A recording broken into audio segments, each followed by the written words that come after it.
Students, this would be part 2 of Travel by Train, written by J.B. Priestley. I have already told you about that he talks about the different kinds of travelers he meets on the train and how some of them are irritating. So in the first part, we have seen the middle-aged lady who disturbs the other passengers in the train. We have seen people carrying old chattels from their house, and we have seen the people who are overeating, and in this way they are distracting or not making the train journey comfortable for the rest of the passengers. Next slide, where he talks about noisy children. Some children do not make good traveling companions. Some children, not all, some children. Why? For they will do nothing but whimper or howl throughout a journey. Why doesn't he like these children? Because throughout the journey they will be crying and howling and whimpering at the top of their voices. Or they will spend, what is the second reason? They will spend all their time daubing their faces with chocolate or trying to climb out of the window. So you have seen children, they are so energetic or so naughty that they cannot sit in one place. So you will see them, even if they come to your houses, you will see that there are some children who are out of control and they keep climbing on the windows or on the windowsill or on the doing something or the other, or eating something, and you will see that their whole face is full of this chocolate which they are eating. And the next kind of people that he is talking about is the cranks. The cranks, he says. Who are the cranks? A crank is a person having very unusual and strongly held ideas about particular subjects. So the cranks are always with us. On the bleakest day, it is who insist on the windows being open. But in the sultriest season, sultry is when it is very warm, they go about in mortal fear of droughts and will not allow a window to be touched. The cranks on the bleakest day is when it is very cold and cheerless. They want the windows to be kept open. And when it is a sultry day, when it is extremely hot and airless and uncomfortable, they want to close the windows for fear of drought, because they are afraid that a chill current will flow into the compartment, and so they will not allow a window to be touched, and it becomes a problem for the rest of the people who are sweating out in the compartment. But more to my taste. So for in the preceding lines, he has explained about people who are not to his taste or whom he cannot tolerate or find it uncomfortable to be with. But more to my taste are the innocents who always find themselves in the wrong train. What are these innocent people? What is this wrong train? So there are these people, he says, who do not have, they have not the understanding necessary to fathom the timetables, nor will they ask the railway officials for advice. So they climb into the train that comes and trust to luck.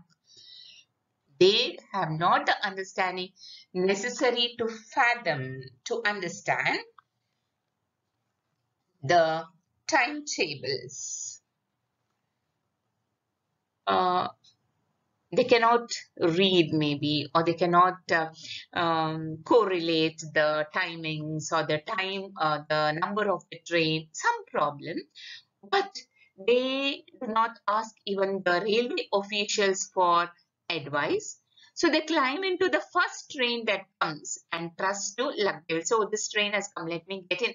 It has a number, it has come according to my time. It will definitely go to my destination. But when they are being hurtled towards Edinburgh, they will suddenly look round the carriage and ask, with a mild touch of pathos, sadness, if they are in the right train for Bristol. What will they do? Suddenly they know that the train is taking a different direction than in which they want to go after they have traveled for some time. And Eden and Bristolburg are two cities which are in the opposite direction from London. They are in the opposite direction from London, and when the train is moving towards Edinburgh, they realize that, oh, I have got into the wrong train maybe. This is not going to Bristol, which is in the opposite direction. And then, puzzled, confused, and disillusioned, have to be bundled out at the next station, and we see them no more. I have often wondered if these simple voyagers ever reach their destination, or it is not outside probability that they may be shot from station to station, line to line, until there is nothing mortal left of them. So he wonders what happens to these innocent people who get into the wrong train, then they get down at another station, and then what is going to happen to them? There is all probability, all chances that once again, because of their innocence, they will get into the wrong train. And again, they will get down at some other station, once again get into a wrong station, and this will keep going on throughout their life until they are suffering so much or they die traveling from the wrong station to the wrong station, okay, to the wrong place. So he really wonders what will happen to such people who keep on getting into the wrong train. The next slide. Above all other railway travelers, I envy the mighty sleepers, descendants of the seven of Ephesus. Above all other train travelers, I envy, I feel jealous of the mighty sleepers. So most of us have difficulty falling asleep while we are traveling. But you see some people, the minute they get into the bus, the minute they get into the train, or your own family members, the minute they sit comfortably, they will simply fall asleep. And such people he calls the descendants of the seven of Ephesus. Now, what is this seven of Ephesus? The seven of Ephesus are the seven noble Christians of Ephesus, about whom a legend is very popular. They refused to offer sacrifices to idols and hence were condemned to death. So they hid themselves in a cave and fell asleep for around 187 years with the help of divine providence and woke up when they were eventually discovered. They died after offering their prayers to God. So these seven of Ephesus fell asleep for 187 years.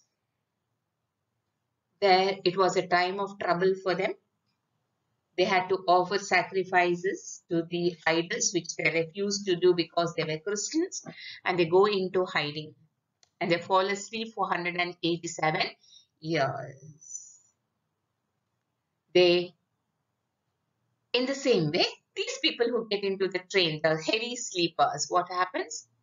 How long on an uninteresting journey have I envied their sweet oblivion? They are oblivious. They do not know what is happening outside. They forget everything and just fall asleep with leaves at their command.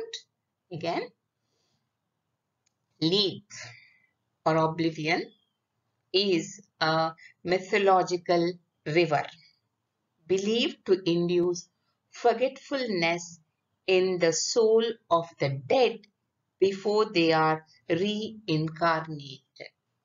So before they are born again, the dead souls are in the river of forgetfulness, that is leaves, and they are comfortable until they are reborn again.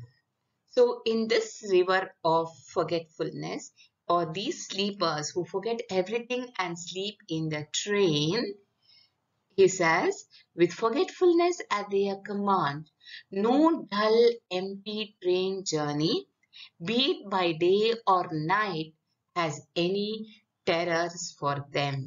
They are not afraid of anything because they are sleeping peacefully. Knowing the length of the time they have to spend in the train, they compose themselves and are off to sleep in a moment, probably enjoying the gorgeous adventures of dream, while the rest of us are looking blankly out of the window or counting our fingers. When the rest of the people in the train who do not fall asleep very easily are simply looking out, getting worried, feeling uncomfortable, and wondering what to do, and with nothing to do, they are simply counting their fingers. These people are peacefully sleeping, and such people, J.B. Priestley says, he envies them.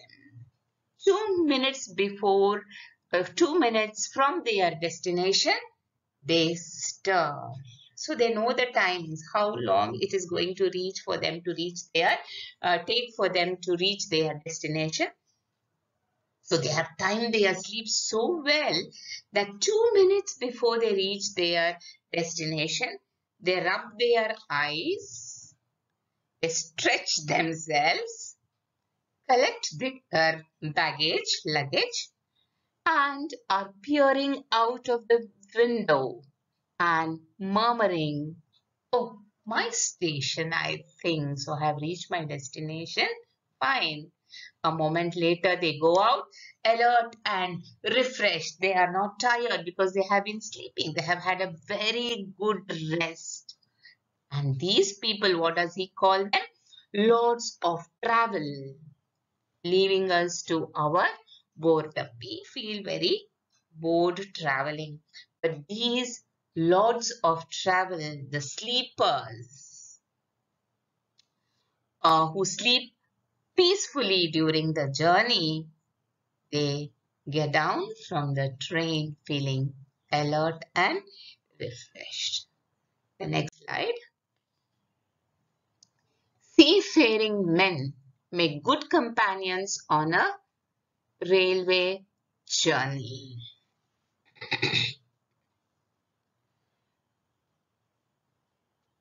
They are always ready for a pipe and a crack with any man, and there is usually some entertaining matter in their talk, but they are not often met with away from the coast towns.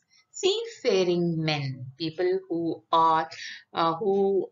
have taken journey on the sea. These people are good companions on a railway journey because they like to smoke, they like to crack jokes with any man, and they have lot of stories to tell about their experiences. And the thing is, hardly these sea travelers travel by train because they are always away in the coast town. Nor do we often come across the confidential stranger in an English railway carriage. Often, his company is inevitable on the continent, and I believe in America. Sometimes there are these confidential strangers. That is, a stranger, he does not know the person, but he is full of confidence, a very strong person who you hardly meet in a railway carriage. Because though his company is inevitable on the continent, and I believe in America, when the confidential stranger does make an appearance here, he is usually a very dull dog who compels us to yawn through the interminable story of his life and ride some wretched old hobby horse to death. The confidential stranger is a person who will keep on talking and talking, and such people you will meet in America, he says, but hardly such people are there in the railway carriages in England. But this confidential stranger, if you meet him in England, he behaves like a dull person. And uh, he will tell you, he compels us, he forces us to yawn. So confidential stranger likes to tell stories which he thinks are very interesting, but they are actually dull stories. The listener does not want to listen to this person, but he will keep on talking about some uh, story, endless story, interminable, endless story of his life, and rides some wretched old hobby horse to death. He will talk endlessly of things which are interesting only to himself and not to the person who is sitting in the carriage and uh, has to pretend as if he is interested in what this person is saying, and that is why this person will feel so bored to death listening to the story of the confidential traveler. And um, so students, we will stop here and go to the next slides in the next video. But here you have seen the people whom this man likes and dislikes. First of all, he talks about the children here who do not make good traveling companions. Then he talks about the cranks. Then he talks about the innocent travelers, and then he talks about the mighty sleepers and about the confidential uh, stranger and the seafaring men. So we will stop here for now. The rest you can again once again go to some short question here uh, on what I have explained. If you go to page 20, you will see which are the two kinds of travelers who can annoy people like Priestley? And the third question also, what does Priestley say about the cranks, the innocents, and some children as traveling companions? You have the fourth question there again, where what does Priestley say about the mighty sleepers and seafaring men as traveling companions? So you can attempt these three short answers, okay, on page 20, question number 2, 3, and 4. So the rest of the lesson will be continued in the next video. Thank you. Thank you, students.